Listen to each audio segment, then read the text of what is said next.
আপনারা দেখছেন cooking house of Anima. আজকে একটা নিরামিষ রেসিপি তোমাদের সামনে শেয়ার করব। তার জন্য আমি এখানে একটা পনির নিয়ে নিয়েছি।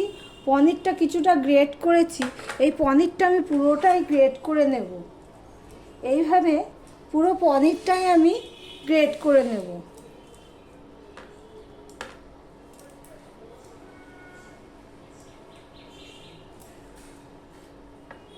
আজকের রেসিপি হলো নিরামিষ মাছের ডিমের রেসিপি। তার জন্য আমি পনিরটা গ্রেট করে নিচ্ছি।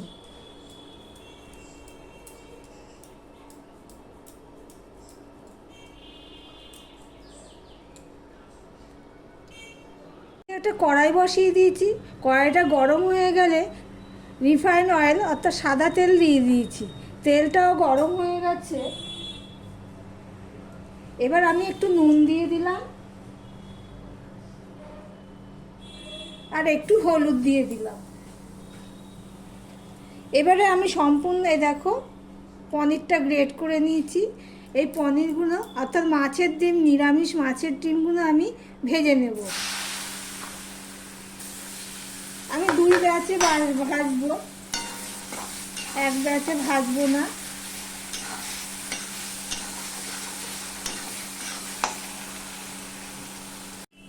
নিরামিষ মাছের ডিম আমার ভাজা হয়ে গেছে। এগুলো আমি একটা জায়গায় এবার তুলে নিচ্ছি। তেলটা যতটা পারি ঝরিয়ে নিয়ে আমি এটা তুলে নেব। প্লিজ ভিডিওটা পুরোটা দেখার অনুরোধ রইল। ভিডিওটা পুরোটা দেখবে। আর যদি ভিডিওটি ভালো লেগে থাকে লাইক, কমেন্ট, শেয়ার এবং সাবস্ক্রাইব করার কথা একদম ভুলো না। প্লিজ নতুন চ্যানেল, পাশে থেকো, সাথে থেকো।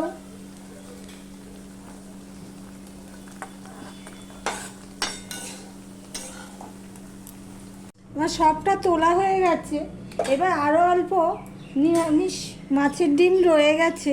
এগুলো আমি ওই একইভাবে ভেজে নেব।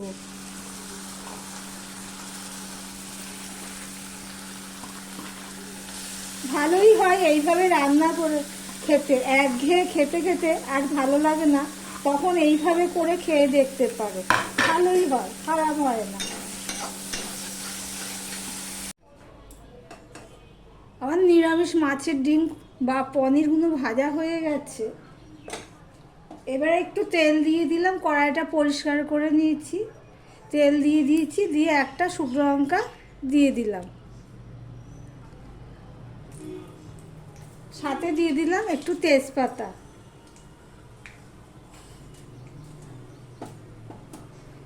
তিনটে লং দিয়ে দিলাম।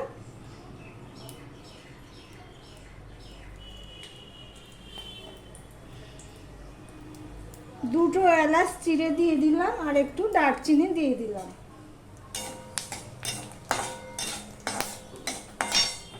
এখানে আমি এই আলুটুকু কেটে নিয়েছি।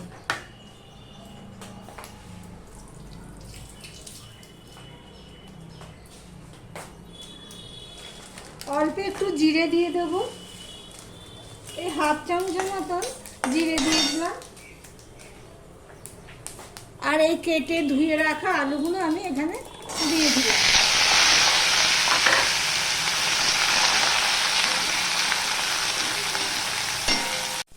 আলুটা একটু নেড়ে চেড়ে দিয়েছি। এবার আমি এখানে অল্প নুন দিয়ে দিলাম। নুনটা মাথায় রেখে দিতে হবে, কেননা এটা পুরো শুকনো তরকারি তো। হ্যাঁ, ওখানেও নুন দিয়েছি। কটা কাঁচা লঙ্কা দিয়ে দিলাম। একটুখানি টমেটো দিয়ে দিলাম আর একটু টমেটো রেখে দিলাম, পরে দেব।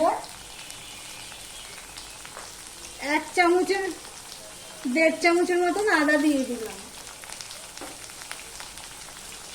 আমি এবারে এটাকে নেড়ে চেড়ে হতে দেব। দেখো কেমন হয়েছে, এরকম হয়েছে। এবার আমি এখানে কিছু মশলা অ্যাড করব। হলুদ দিয়ে দেবো, হাফ চামচের মতো হলুদ দিয়ে দিলাম। হাফ চামচের মতো লঙ্কার গুঁড়ো দিয়ে দিলাম। একটু জিরের গুঁড়ো দিয়ে দিলাম অল্প, আর অল্প ধনের গুঁড়ো দিয়ে দিলাম, ওই হাফ চামচ করে সব দিয়ে দিলাম।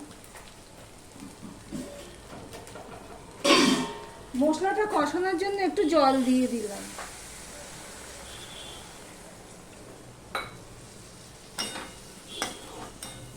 মশলাটা প্রায় 80% মতন কষানো হয়ে গেছে, এই দেখো।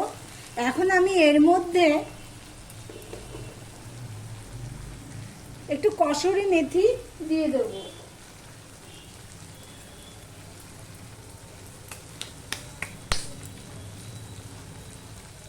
আর রঙের জন্য দিয়ে দিলাম একটুখানি কাশ্মীরি লঙ্কার গুঁড়ো দিয়ে আমি এটা আরেকটু কষিয়ে নেব। কষানো হয়ে গেলে আমি এখানে জল দিয়ে দিলাম পরিমাণ মতো।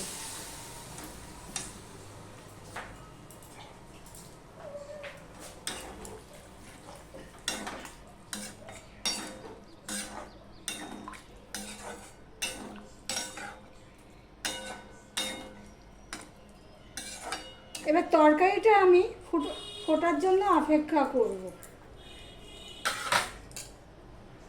ঝোলটা ফুটে গেছে, 2 মিনিট মতন ফুটেছে। এবার দেখবো আলুটা সিদ্ধ হয়েছে কিনা। হ্যাঁ, আলুটা আমার সিদ্ধ হয়ে গেছে। এবারে আমার এই ভেজে রাখা মাছের ডিম বা পনিরগুলো আমি দিয়ে দিচ্ছি।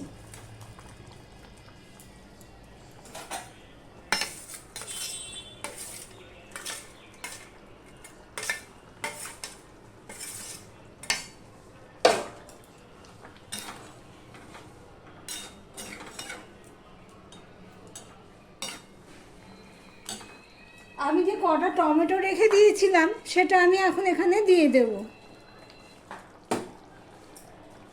আর কটা কাঁচা লঙ্কাও রেখে দিয়েছিলাম, চেরা কাঁচা লঙ্কা, সেটাও আমি দিয়ে দিলাম। এবার একটু নিরামিষ তরকারিতে মিষ্টি না দিলেই হবে না, সেই জন্য একটু মিষ্টি দিয়ে দিলাম, নাহলে স্বাদ খোলে না। আমি 1.5 চামচের মতন চিনি দিয়ে দিয়েছি। আর এখানে 1 চামচের মতন গুঁড়ো গরম মশলা দিয়ে দিলাম। আর এই 1 চামচ ঘি দিয়ে দিলাম।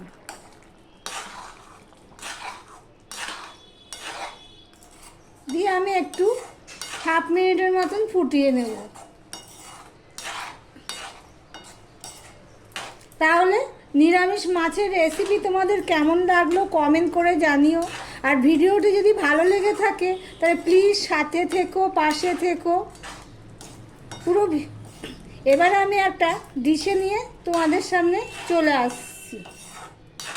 রান্নাটা আমার এখানেই শেষ করলাম। খাওয়ার জন্য একটা ডিশে নিয়ে চলে এসেছি। তাহলে দেখলেন তো নিরামিষ মাছের ডিমের রেসিপি। ভিডিওটি আজকে এখানেই শেষ করলাম। আবার অন্য কোনো রেসিপি নিয়ে তোমাদের সামনে চলে আসবে। আজকের মতন টাটা।